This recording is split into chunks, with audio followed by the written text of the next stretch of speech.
And the whole idea of the applied math modeling problem is to use math. Okay, should I speak to you as students or as professional mathematicians?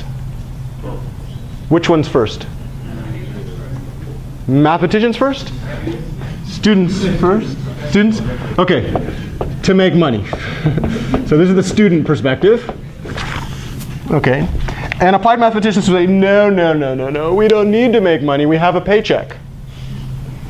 Yeah, and they would say, no, we need to make, to understand the world. Yeah, so that's like the ideal. And understand the world really means to solve real world problems. And then I actually give a definition of what I think a real world problem is, and I'll talk about that in just a second.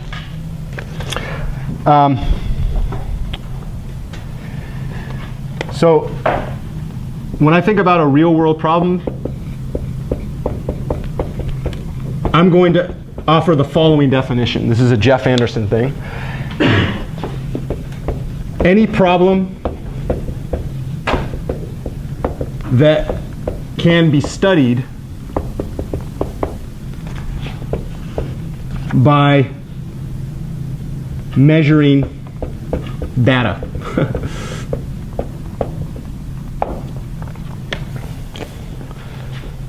It's a real world problem. If you can measure some aspect of that problem and quantify it, that's a problem, right? So the thing that I want to kind of point out here is I'm going to encourage us to think about the problem 0. Let's associate a diagram. Let's think about this using the applied math modeling process diagram. I need to write bigger. How's the legibility of my writing? Yeah? It's big enough, but on the bottom, you can't see through the heads. Oh, okay, so let's see. Boom! So that's about the cutoff? All right, awesome. That was a real world problem. I didn't need a, see? I could quantify, I didn't have to have a ruler, I actually used my knees, right? But that's a real world problem. The solution of that doesn't require linear algebra, but it is a real world problem, right? Okay, so if we look up here, this is the modeling process that I encourage us to study as a team, because it's going to show up over and over and over again in this class. And I like to think about this in 4 steps. So we have the beginning, which is called the real world problem. What's a real world problem again?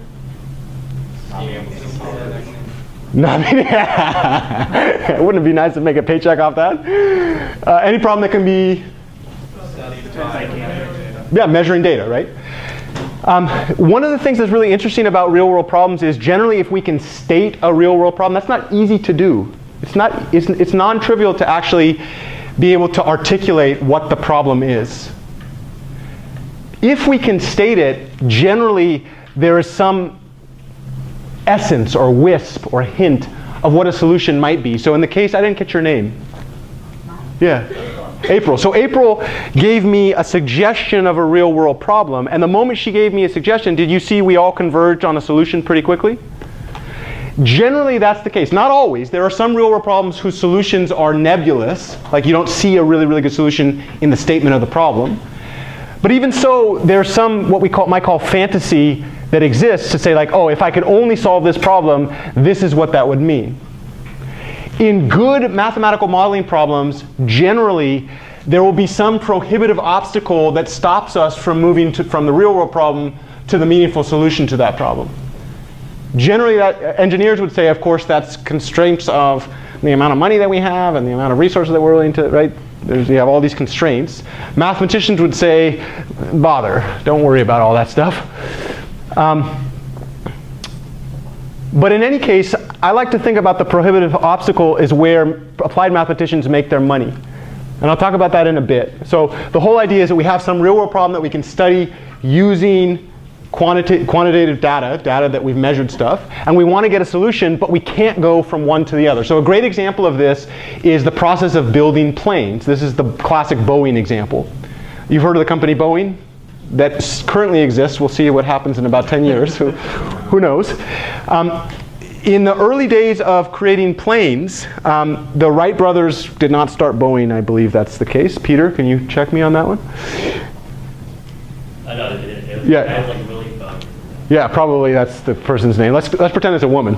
I like that better. So a lady named Boeing started the company Boeing. But in the early days of plane construction, they actually physically built models and then tried to float those models in the air. Why is that expensive? What is expensive about that problem? What's your name? Joe. What's up, Joe? If they don't float, they'll crash and you lose everything. Okay, so that's one thing. So just in terms of the actual cost of materials, is there something more valuable than that? Cost of life. Yeah, that's the one I was thinking about, right? If it crashes and people die, that's like, you can't quantify that, I guess. But actually, there's a scientist that has quantified what life costs, but that's a different conversation. What? Or somebody else was going to say this? Yeah, it takes a lot of time. Takes a ton of time. Okay. You can't really analyze how it's wrong. It's harder to analyze that, isn't it? Yeah, Wesley. Does this scale matter? Scale matters. Yeah. Yeah, so you already see that just the process of building a plane, there are so many costs and struggles that go into that, that from the design problem to the actual solution problem, there's huge obstacles, right?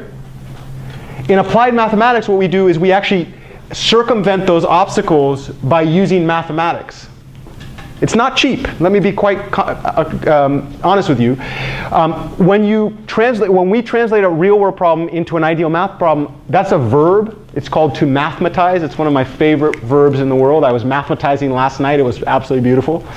Would you like to mathematize with me this Friday? Yeah, me too. It's a beautiful thing to do. So the whole idea of mathematization, you might call these your science classes. Now, you're not going to get paid from the stuff you learn in science classes. You know how many people take science classes in the United States? More than 2.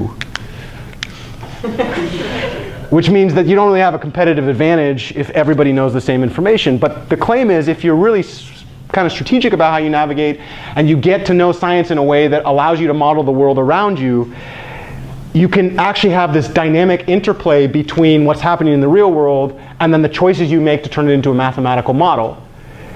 In the case of Boeing plane construction, in the 1980s was the first time Boeing, I forget the year, it might have been 1983 or 1985. Peter, that's an assignment for you, figure out what year that happened. Was the first time that they actually had a full finite element analysis of a Boeing plane construction, and they actually did all the construction or the design features prior to manufacturing on a computer. That is a huge, that's Math 1D gets you into fluid statics, and then fluid dynamics is also called aerodynamics in some case. And then you have vibrations analysis, which is the whole structure of the plane and all the stuff having to do with materials. Like that's a huge problem, but it exists and it's been solved. So the whole idea is you translate the problem of constructing a plane using materials into the problem of pushing around symbols on a page. That's usually in the form of some partial differential equation. So Navier-Stokes is a very famous one that comes up here. There's a bunch of differential equations. Anybody took the class statics or dynamics or anything like this? Yeah, in those classes you work on differential equations that describe motion, right? And the whole concept of what's happening to a plane's wings as the thing's flying. That's not quite Navier-Stokes, but it relates to that because the wing's going over. But the whole idea is then you now have this equation that you have to solve. So that's the ideal model. And the equation in the case of Boeing's construction problem is an equation that describes the actual dynamics of the plane in flight. If you change the materials, parameters in the equation change. If you change the speed, aka what's those things called that produce thrust? Yeah, those ones. Engines, if you change the engines, it changes the parameters of the equation. If you change the weight of the plane, blah, blah, blah, blah, blah, blah, blah. But at the end of the day, you're actually working on a problem in mathematics, not a problem of construction, right? So it's not physical labor, it's mental labor. Okay, so now you have the real world problem. You know what a mathematician does who wants to get paid? Mathematical analysis. Mathematical analysis. We call that math classes. And it's actually the only thing that math classes do in our college education system. They actually don't tell you the stuff that's really important. Everybody's been sitting in math and be like, what the hell am I ever going to use this for? Yeah, it's because we hide all this from you. Now, you could be very cynical and say the reason that we hide it is if we hide it from most people and only a few privileged people get it, they get the jobs, right? But maybe we shouldn't be so cynical. Maybe we should say this stuff is really, really hard, and it would take too long in a quarter, so we shouldn't do it. I say, bollocks to that. We're going to do some of this stuff. But the idea is that once you have that equation, you can do some mathematical analysis, aka leverage the theorems and ideas in math classes, and produce a solution to this. So some description of the motion of flight given the parameters of the particular plane that you've chosen to design. Could you guess what some of the constraints on your solution should be? Like right now, Boeing is dealing with an issue. The plane should stay upright. That should happen, right? That's a good bare minimum. And you could check that in your ideal solution. If you've done your analysis, you could be like, okay, I have a whole coordinate system for the structure of my plane. I have all these things. Let it fly, doesn't stay upright. What else should happen? Land, it should take off, it should be able to deal with weight. Those are all things that you can check using your model. Because the parameters of your equations depend on the actual design parameters that you've chosen, aka your materials, changing some of your materials changes the equation, changes the solution that you get, but you can iterate from there, right? You could say, what if we, instead of using steel, what if we use titanium? Instead of using engine 1, what if we use engine 2? Instead of using this size fuselage, what if we use a different size fuselage? And eventually you would iterate down to this design that doesn't turn upside down, doesn't blow up, lands, takes off, deals with 500 mile per hour winds, stays together. And you would say to yourself, like, oh, okay, we've produced an ideal solution to this problem. Now what?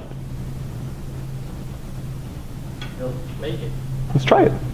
And then, of course, this is where good design comes in. They do a mock version. I was just talking about with Mike Sassen about something called a sting, which is you ever seen those small versions of planes? I have some pictures of these at home. So they actually build an entire mock model. They test all the stuff, they collect all this data, and then they actually go into the construction of one, and then they deal with the manufacturing process, and it's actually integrated, etc. But the point of the matter is, if we use the mathematical modeling process, you can think about, imagine, you know what every plane cost? Yeah, planes are kind of like semiconductor chips. To build one is a huge upfront cost, but to build 50 is not as expensive per unit, right? Let's imagine that's $1 billion. Let's throw that out there. So it's $1 billion to build a plane. What if it fails? You lost $1 billion. Would you be willing to spend, I don't know, $200 million to guarantee that it doesn't fail? Yes. Okay. How many mathematicians and scientists could you pay on $200 million for how long? What is a dream job salary for a well-trained engineer or mathematician? Give me a dream salary. 200K? It's not bad, right? 250K, okay, he wants to raise it up a little bit. You thought about like after you said it. Yeah, I mean, you could average it out, right? You could say 100 for graduates, 200 for somebody who's been in a while, 300 for somebody who's a senior engineer. Average 200K, right? Okay, how many engineers could you pay for 1 year at 200K for $200 million? Okay, what if you cut that in half? So now you got 2 years with 500. What if you cut that in 10? You got 10 years with 100 people. That's where applied mathematicians make their money. They take problems that are unsolvable in the world. They suck off the fat. They're like, hey, you need us to make sure this works so you don't lose it. So we're just going to take this really kind of small salary compared with the order of magnitude that you're going to pay for the actual product. And in return, we'll give you the best guarantee that we can give you that the thing that you actually produce is going to work. That's where math classes come in. Well, the ideal of math classes, right? This is the claim of what math is supposed to deliver. It doesn't actually deliver in our college use education system, in my opinion. It didn't for me. Not a single person taught me this. I guess my PhD advisor gave me some access to this information, but it was me that taught me that this type of idea, right? Engineers do a little bit better, but even still, one of the things that I'm going to work with you on this quarter is finding value between the lines. I've worked really, really hard in this class to try to make some explicit connection between real-world problems that will be observable in front of you and ideal mathematical models that we can construct. And then in this class, the mathematical analysis that we're going to focus on, can you guess what topic that's going to be? Linear algebra. It's called matrices and vectors. So we're going to spend a lot of time thinking about how do you take real-world problems, model them, and use matrix and vector analysis to say something intelligent about that. And we will actually set the foundations for finite element methods and differential equation solvers and the whole gamut. That's problem 0. When you enter this class, the assumption of the society is this all exists in the background. So all the problems, all the theorems, all that stuff has been used by somebody to run through this, but most students aren't aware of that. And when I went through college, I learned all of the stuff without knowing all this, and it wasn't until 20 years later or 10 years later that I was like, oh, that's why they made me do it. What I want to do is kind of shake that consciousness and wake it up now so that as you're navigating your math career, you can strategically determine what type of math you want to study based on the type of problems that you're interested in solving in the world. If I had to choose a technical career today, I might choose trying to design an electric jet. I probably wouldn't start with that problem because it's a really hard one, but I could guarantee you that I could have a job for the rest of my life in that space. I probably would not think about how to improve fracking technology.